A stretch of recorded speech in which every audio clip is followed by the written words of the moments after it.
होई जाई जुड़ुआ लाला नवा जदी देव घर जइबू हो।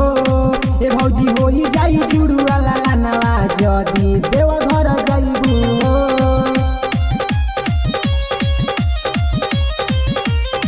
ए भौजी होई जाई जुड़ुआ लाला नवा जदी देव घर जइबू हो। सास ननद और देवर गरी आवता ए भोले बाबा गाँव के लोग वो सतावता। सास ननद और देवर गरी आवता ए भोले बाबा गाँव के लोग वो सतावता।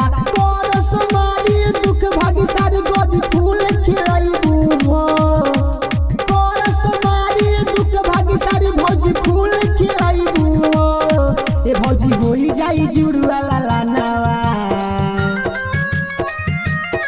ए भौजी होई जाई जुड़ुआ लाला नवा जदी देव घर जइबू हो।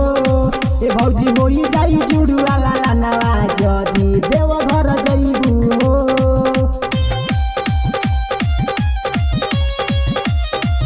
ए भौजी होई जाई जुड़ुआ लाला नवा जदी देव घर जइबू हो। बाटे बड़ी शक्ति भोले भंडारी में जय शिव जपत रह भौजी तू गाड़ी में। बाटे बड़ी शक्ति भोले त्रिपुरारी में जय शिव जपत रह भौजी तू गाड़ी में। सैया सूरज जी के संगवा तू जइबू दर्शन पैबू हो। सैया सूरज जी के संगवा तू जइबू दर्शन पैबू हो। ए भौजी होई जाई जुड़ुआ लाला नवा। ए भौजी होई जाई जुड़ुआ लाला नवा जदी देव घर जइबू हो। ए भौजी होई जाई